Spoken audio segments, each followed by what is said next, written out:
Chapter 3. A Small Family Circle. 1903 to 1904. Four Little Romanovs. By 1903, four little girls romped in the nursery. 7-year-old Olga and 6-year-old Tatiana shared one of the bedrooms and were called the Big Pair by their parents. 4-year-old Marie and 2-year-old Anastasia shared another of the bedrooms and were called the Little Pair. By the look of their bedrooms, no one would have guessed their father was the richest ruler in the world. Fitted out with a hodgepodge of furniture that had been found around the palace, the rooms were a clutter of overstuffed chairs and mismatched tables. And unlike many of their royal cousins who slumbered on silky soft beds, all four of the girls slept on narrow, folding army cots. This was a Romanov family tradition meant to teach self-discipline and guard against self-indulgence. Each cot was covered with a blue satin comforter monogrammed with its owner's initials and was so light that even little Anastasia could easily move it around. And she did. In the summer, along with her sister, she dragged her cot closer to the open windows. In the winter, she moved it closer to the furnace grate. And at Christmas time, she hauled it into the playroom, where every year one of the family's 6 holiday trees was set up. There, under the sparkling ornaments, the sisters drifted contentedly off to sleep. Just down the hall from the girls' bedroom was their bathroom, where 2 tubs waited, one made of ordinary porcelain, the other of solid silver and engraved with the names of all the imperial children who had ever splashed about in it. But as with the army cots, bath time was another chance for the girls to learn self-discipline. Every morning they shivered in the porcelain tub as their nursemaid poured buckets of cold water over their heads. Mercifully, warm baths were allowed at night. These were taken in the silver tub and, later in their teenaged years, would be scented with one of the few luxuries the girls were permitted. Perfumes made just for them by Coty of Paris, rose for Olga, jasmine for Tatiana, lilac for Marie, and violet for Anastasia. One item the Empress did not stint on was the girls' clothing. She liked to outfit the Grand Duchesses by pairs in matching and expensive dresses. These were usually fresh white frocks and colored sachets. Recalled one family friend. Their long hair was tied back with blue satin bows. A royal day. And so the family's days passed comfortably and pleasantly, but most of all they passed predictably. Every morning after their nanny, Margareta Eager, woke them, the Grand Duchesses, still sleepy and in their nightgowns, slipped down the narrow wooden stairs that connected their rooms to those of their parents. Nicholas was long gone. Having risen at dawn, he'd already been at work in his study for hours, plowing through the mountain of documents that appeared on his desk each day. Alexandra, propped up on pillows in bed, put aside the letters she'd been writing to greet her daughters. "Good morning, sweetie darling mamma," the girls would chirp. Dutifully, they'd each kissed their mother's cheek, then perched on the side of the bed or curled up in a chair to listen as Alexandra went over the day's schedule and reminded them yet again about proper manners. "Remember, elbows off the table, sit straight, and eat your meat nicely." Afterward, the girls scampered back upstairs to find the wardrobe maid waiting to help them bathe and dress. Before the chambermaid served breakfast at the little table in the nursery playroom. Then it was time for their daily medical examination. Ticklish little Anastasia always giggled when Dr. Botkin, the court physician, pressed his stethoscope to her chest. By mid-morning, the Grand Duchesses headed for the park. Supervised by Nanny Eager and protected by a dozen sentries, the girls pedaled their bicycles down the shaded lanes or played in the little house built on Children's Island. Located in the middle of a pond, the house had a sitting room and a study fitted out with child-size furniture. All they had to do was lower a drawbridge to cross over to the island. Sometimes Olga and Tatiana were allowed to paddle across the pond in a small rowboat, tying up to the island's tiny dock. In the winter, the girls built snowmen or whooshed down the sled run on their toboggans. Soon it was lunchtime, the only formal meal of the day. That was when members of Nicholas's court gathered in the palace's semicircular hall. Though Alexandra rarely appeared, Nicholas always took his place at the head of the table. The Grand Duchesses, even little Anastasia, sat beside him. Before the army of white-gloved waiters served the cabbage soup, boiled fish, or suckling pig with horseradish, a priest stood to give the blessing. Sometimes their French chef stood in the doorway, waiting to accept compliments. After lunch, Nicholas returned to his study, and the girls headed for the playroom. Marie liked to act out stories in the puppet theater, while Anastasia played with a one-eyed, one-armed doll she'd named Vera. Sometimes the girls went with their mother for a ride through the park or around the town outside the gates. That was when the stable boys pushed out the carriage and hitched up the horses. 2 footmen took their places at the rear, the coachman took his place behind the reins, and squads of cassock guards, sentries, and policemen took their places along the route. By the time the carriage rolled away from the palace, there was a protector hiding behind every tree and bush. It wasn't until 4 o'clock tea time that the entire family finally came together. Just scrubbed and wearing fresh white dresses, the girls joined their parents in the lilac drawing room. Alexandra poured the tea, then handed around plates of hot bread, butter, and English biscuits. Nicholas smoked and read. Olga and Tatiana, who were just learning to sew, labored over their embroidery hoops, and Marie and Anastasia played on the thick green carpet. "It is very pleasant to spend time in a small family circle," declared Nicholas, but the family circle was still incomplete. It needed a son. Beyond the palace gates, another family circle. Alexei Peshkov, later known as the writer Maxim Gorky, grew up in his grandfather's household in Nizhny Novgorod, an industrial city on the Volga River. In his book, first published under the title My Childhood, 1913, he describes his life the year he turned 9. Grandpa rented 2 dim cellar rooms in an old house at the bottom of a small hill. Nearby rose factory stacks discharging a thick smoke which the winter wind beat down over the whole city. There was always a burnt odor in our rooms. In the morning hours we heard wolves howling. Grandma was maid of all work from morning to night. She cooked, scrubbed, split firewood, kept the water pails filled, and when she came to bed, she sighed with fatigue. I, too, made my contribution. I went through the streets and the backyards with a sack, collecting rags, paper, bones, and metal scraps. Junkmen paid me 2 grevin, 10 cents, for a 40-pound bundle. When Grandma accepted the money from me, she hastily stuffed it into her skirt pocket, looked down and said, "Ah, thanks, darling. This will get us our food." A tear wobbled on the tip of her grainy nose. My stepfather had run up debts, lost his job, and gone off, so that summer Mama came back to Grandpa's with my baby brother, Nicky, whom I had to tend. Mama was so anemic and feeble she could hardly stand up, and the baby was too weak to cry out. Hunger only brought a whimper from him. In his naps, after meals, his breathing had a curious sound, like a kitten meowing. After a good look at him, Grandpa said, "What he needs is lots of rich food, but I haven't enough to feed all of you." From the bed in the corner, Mama said hoarsely, "It's little enough that he wants.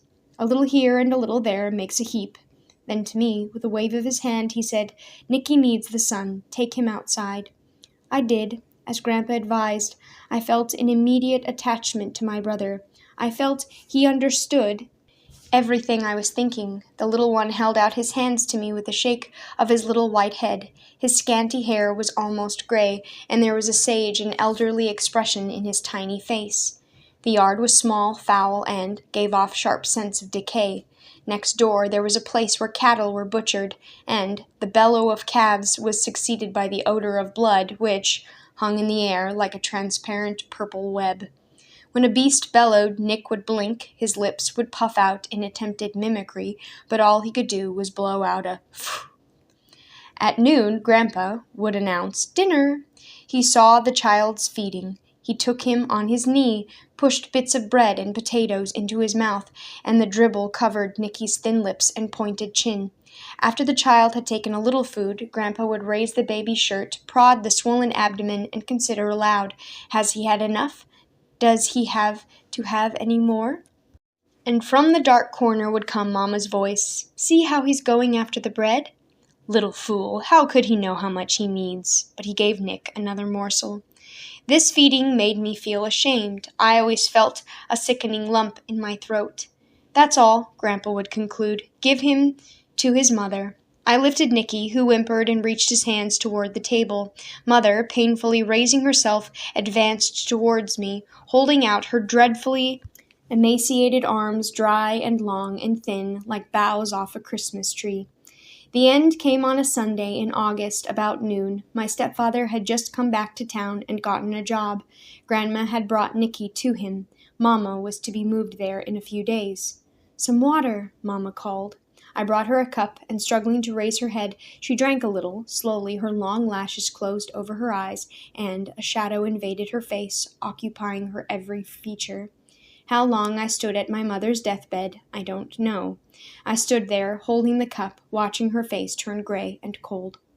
Just a day or two after Mama's funeral, Grandpa told me, "Alex, I can't have you hanging around my neck. There's no room for you here. You'll have to go out into the world." And out into the world I went. Mystic medicine. Despite the birth of a fourth daughter, Nicholas and Alexandra continued to meet with Dr. Felipe, and the charlatan soon convinced the empress that she was pregnant with a son. Alexandra grew round. She began wearing loose clothing. Eventually, she retired to her drawing room, too tired and heavy, she claimed, to appear in public. News of her pregnancy swirled through the court. Everyone, the empress most of all, looked forward to the birth of an heir, but the miracle did not happen. Finally, court physicians were called in. They told her the truth. There was no pregnancy. There never had been. When she heard the news, recalled Nicholas's cousin Constantine, Alex cried a lot. Scandalized, members of Nicholas's family insisted the fake doctor leave Russia immediately. To avoid further embarrassment, the imperial couple agreed, but Alexandra still had faith in the mystic. So Dr. Felipe was called to the Tsar's study for one last consultation.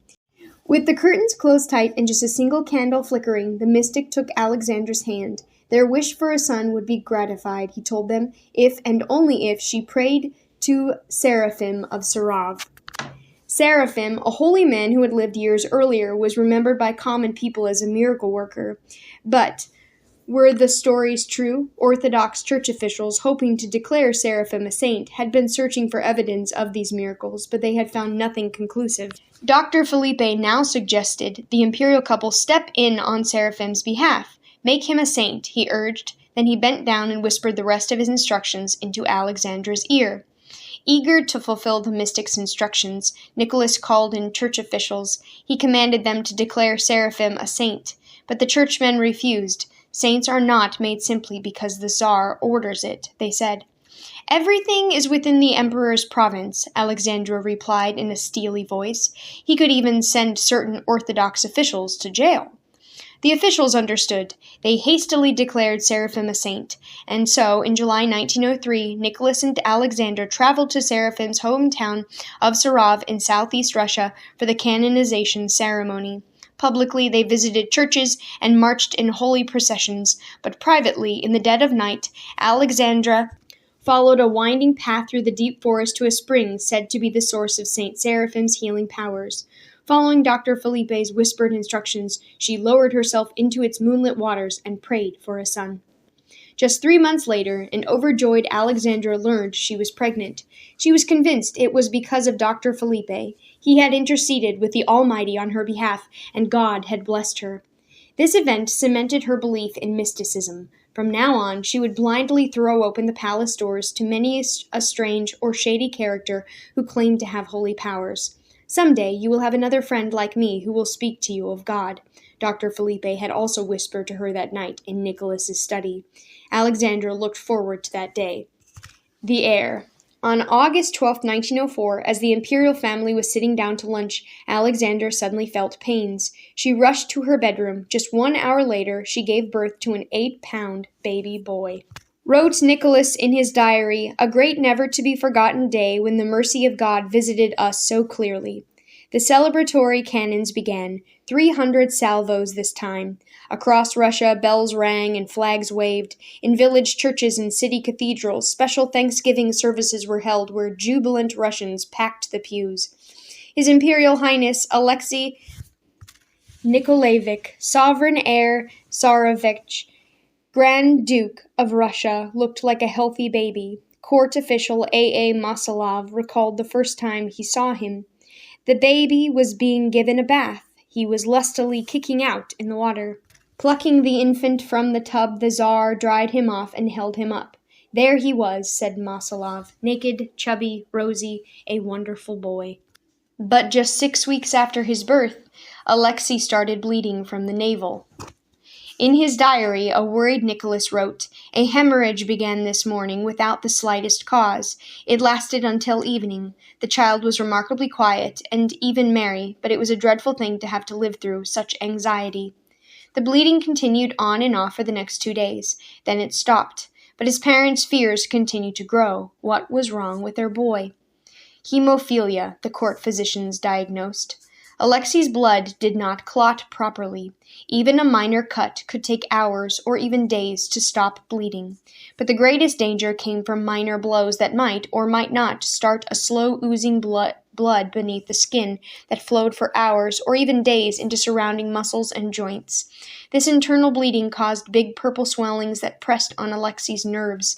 The pain from this pressure was so agonizing that he would scream out in pain for days on end, unable to sleep or eat.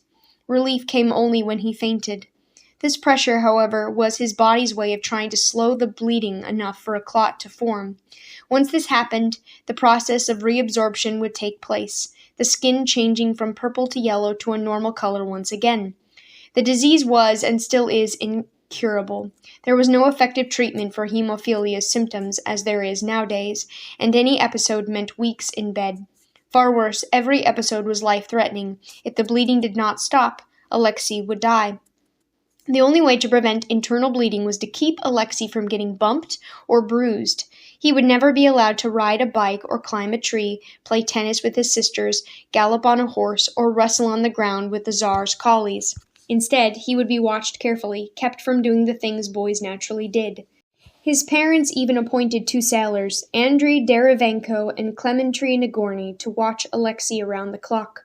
Called the sailor nannies, the men stuck so close they could, claimed one historian, reach out and catch Alexei before he fell. Family secret. Their son's illness devastated Nicholas and Alexandra. Life lost all meaning for the imperial parents, recalled Nicholas's friend and cousin Sandro. My wife and I were afraid to smile in their presence. When visiting the palace, we acted as if we were in a house of mourning. Typically, Nicholas believed Alexei's illness was God's will, and so he accepted it passively. My own fate and that of my family are in the hands of Almighty God, he said. But Alexandra blamed herself for the boy's condition. Hemophilia, a genetic disease affecting only males but transmitted by their mothers, was widespread in her family. Not only did several of her nephews suffer from the condition, but her own brother had died of it as a child. She knew she'd pass the disease to her son, but after she'd waited so long and prayed so hard, why had God allowed this terrible thing to happen? Alexandra believed there could be only one explanation. God had found her unworthy. But if her unworthiness had caused Alexei's suffering, didn't it stand to reason that she could save him by becoming holier?